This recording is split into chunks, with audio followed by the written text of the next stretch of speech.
بسم الله الرحمن الرحيم. الحمد لله رب العالمين،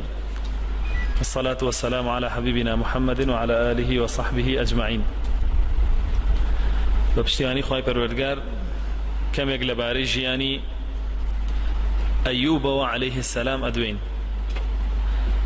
ئەیوب یەکێکە لە پێغەمبەرەکانی خوای پەروەردگار کە نردوویەتی بۆ بەنی ئیسرائیل. أيوب عليه السلام لنوي إبراهيم زانان فرمون كري عيسي كري إسحاق واتا إسحاقي كري إبراهيم دومنا لي هبوا إيش الناوي يعقوب بوا كباوك يوسف إيش الناوي عيص بوا. أيوب عليه السلام كري عيصي كري إسحاق وإسحاقيش كري إبراهيم هموما نزانين. بويا خواي پروردگار لقرآن فرمي ومن ذريته يعني لنوكان إبراهيم عليه السلام داود وسليمان وأيوب. داود سليمان أيوب جاك أيوب ذرية إبراهيم به أبي كري يكيك لكركاني به كري عيسي كري إسحاق كيكيك لكركاني باشانا فرمي ويوسف وموسى وهارون فرمي دواتريش يوسف كيوسف لا يعقوب وموسى وهارونيش رسالك أنا توسر يوسف عليه السلام كواتا يوسف شكل بيغمبركاني نوكاني يعقوب بني إسرائيل بو أوان رشتو. معناي اسمكي أيوب بمعناي العبد الصابر ده أو لقبكيتي لقبكي للاي زانان العبد الصابر واتبن دي آرام قر بلام خوي أيوب لآبو هاتو أجر أيوب خوي ورقري واتا الرجل المستقيم الذي يتقي الله ويحيد عن الشرك بريتيا لبياويكي راوستاوي بابلين راسترو لسر ريقاي يكتا برستي ولادان لشرك وفعلكي آب يأوبوا كبمعناي الراجع ده واتا بمعناي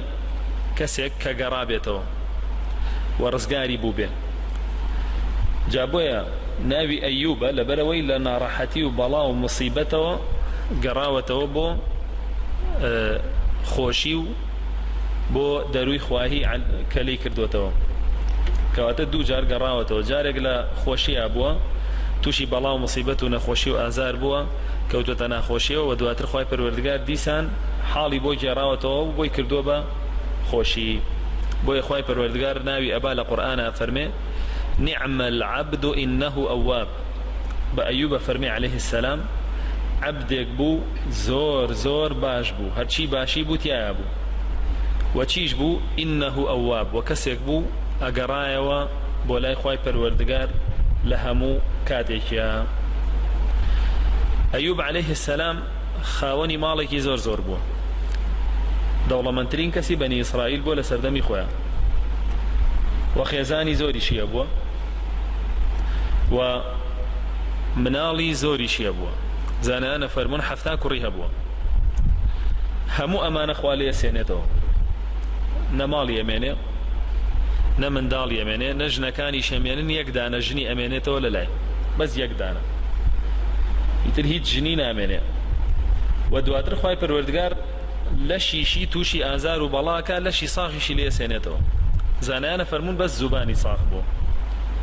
فرمون تنانت شاويشي دمك بينيوتي دمك نيبيو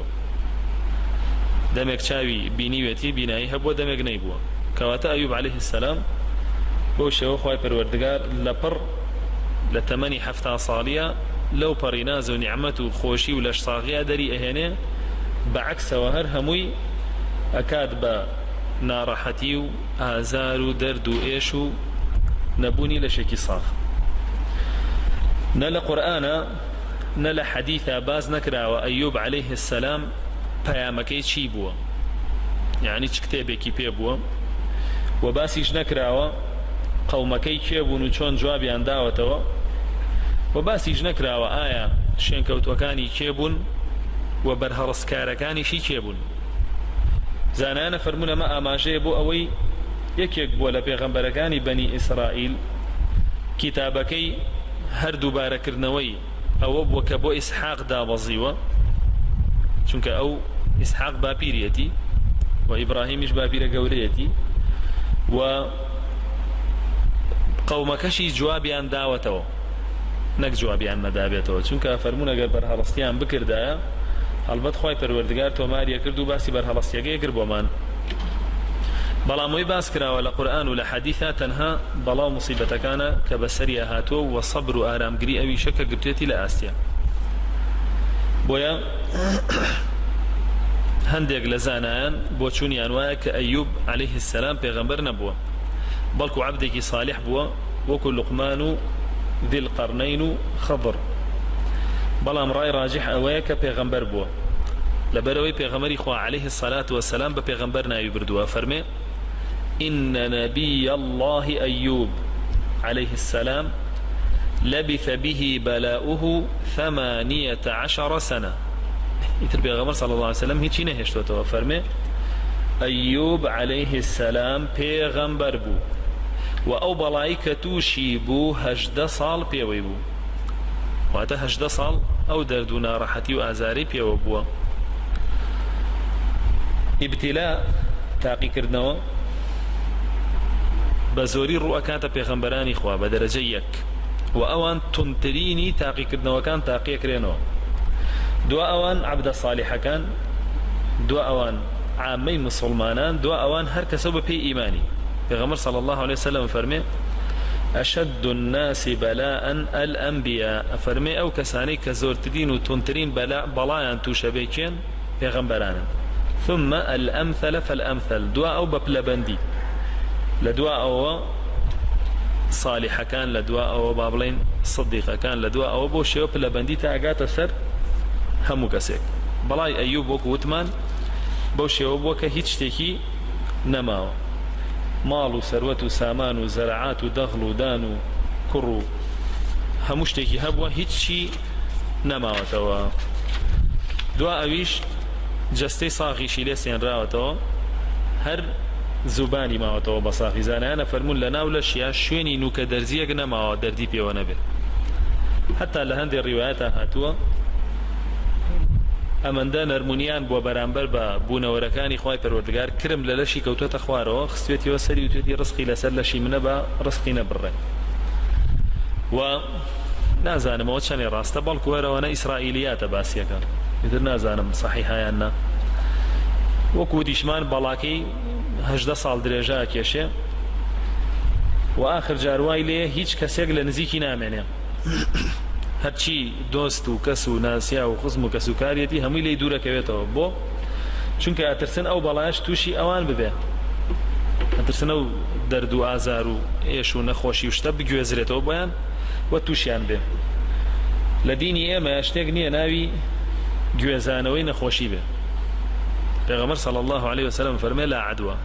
نەخۆشی کەسێکی کە ناتوانێت تووشی کەسێکیکەی بکە، یعنی هیچ کەسێ نەخۆشیەکەی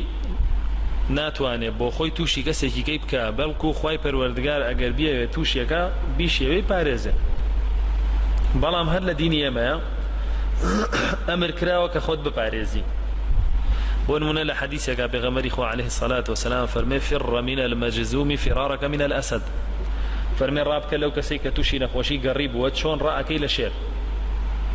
و لە فەرمودەیەکی ترا پێغەمبەر صلی الله عليه وسلم فەرمێ ئەگەر طاعون کەوتە شارێکەوە مەچنە ناوی و مەژێڵن کەسی لێ دەرچێن. زانایانە فەرمون ئەم نەهیە و ئەمرکردن بە خۆپاراستن بۆ ئەوەیە کە ئەگەر بێت و تووشی ئەو نەخۆشیە ببی دوایی بە بیر و باوەڕێکی سەقەت دەرنەچی بڵێ وەڵام من ئەو تووشی کردم، ئیتر بیری چێتەوە کە خوا نەخۆشی تووشەکە وە خوا شیفات بۆ نێرێ، بەڵکو بیری بچێتەوە بڵێ بەهۆی ئەوە توش بوو، نابێ وا بڵێ، بەڵکو وەڵێ قەدەر الله ما شاء، قەدەری خوا بوو ویستی وا بوو کە من تووشی ئەو نەخۆشیە بم. بە پێچەوانەشەوە کاتێک کە دەرمانێکە خۆی عیلاجەکرێ چاکە بیتەوە ئازارت نامێنێ، نابێ بیر و باوەڕە سەقەتت یا بێ کە بڵێ وەڵا ئەو دکتۆرە چاکی کردمەوە، چونکە خوای پەروەردگار شافیە و ئەو چاکی کردوویتەوە. جا بۆیە لە دینی ئێمە نەخۆشی گوێزانەوە نییە، بەڵام خۆپاراستن لەو کەسانی کە نەخۆشییان گرتووە واجبە و واریدە. بەڵام نابێ بیر و باوەڕ وابێ لەبەر ئەوە خۆتە پارێزی کە ئەو تووشت ئەکا بەڵکو نەوەک خوا تووشت کە وە گوێزانەوەی نەخۆشیش ئەگەر خوا بیەوێ گوێزرێتەوە گەر نەیەوێ ناگوێزرێتەوە قەناعەت و بیر و باوەڕ ئینسانی مسلمانە بێ وابێ بەڵام ئەوانەی چواردەوری ئەیوب هەر هەمویان لێی دوورکەوتنەوە هەمویان وتیان پێ ئەچێ توش ببین بۆیە نزیکی ناکەوین و هاتو شەی ناکەین تەنها کێ ئەمێنێتەوە ژنەکەی لەلایەن مێنێتەوە بە دائیمی وەجگە لە ژنەکەشی دوو کەسیکە کە هاوڵی خۆین برادری خۆشەویستین بەعزە جارێ سەردان یەکەن هەرۆ سێ کەسە لە چواردەوریە بن یعنی پێغەمبەرێکی خوا خوای گەورە تووشی دەرد و بەڵایەکێکە کە بەهۆی ئەوە ڕۆژانە یەک کەس ئەتوانێت بینێ و هەفتانە و مانگانە ئەگەر بێ بە سێ کەس زیاتر نە تر بینە لە بەرچاوی خۆت تۆ لە ڕۆژێکە هەزاران کەس ئەبینی لە دۆست و ناسیا و کەسی خۆت وەساغ و سەلیمیشی کەچی سەیرەکەی جاری وایە هێشتا بێتاقەتی هێشتا خەفەتە هەیە هێشتا مشکلەت هەیە بەڵام سەیرەکەی پێغەمبەرێکی خوا ئەیوب عەلەیه السەلام بەسەر ئەو هەموو بەڵاو ناڕەحەتی و دەرد و ئازاری کە تووشی بووە لە مانگانە و ساڵانەیە سێ کەس ئەبینێ و لەگەڵ هەموو ئەوەشە بە یەک چەک ڕوبەڕوویە بێتەوە کە ئەویش چەکی سەبرە چونکە ئەو خوای پەروەردگاری لا گرنگ بووە وخوای پەروەردگاریش فەرمێ واصبر إن الله مع الصابرين ولا ترى فەرمێ إن الله يحب الصابرين خوای پەروەردگار سابیرەکانی خۆش ئەوێ ئەو گرنگی ئەوەی بەلاوە گرنگ بۆ لای خوا خۆشەویست بێ بۆیە سەبری گرتو و تەنانەت داواشی نەکردو خوای پەروەردگار شفای بۆ بنێرێ وەکو دواترە چینە سەری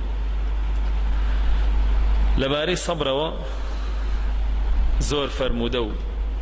زۆر ئاەت هاتووە و لە دەرسەکانی پێشەوە هەنێکیمان باس کردووە و هەندێکی تری ماوە لە قیسەی ئەیوبە ئینشاءڵڵا لە دەرسەکانی ترا ئەیخەینە خزمەتتان ئێستا کۆتایی بەم باسە ئەهێنی ئینشاءڵڵا سبەی عەسر دەست پێکەینەوە خوای پەروەردگار تەوفیقمان بدە بۆ قسە و کارێکی خێر ربنا آتنا في الدنيا حسنة وفي الآخرة حسنة وقنا عذاب النار آمين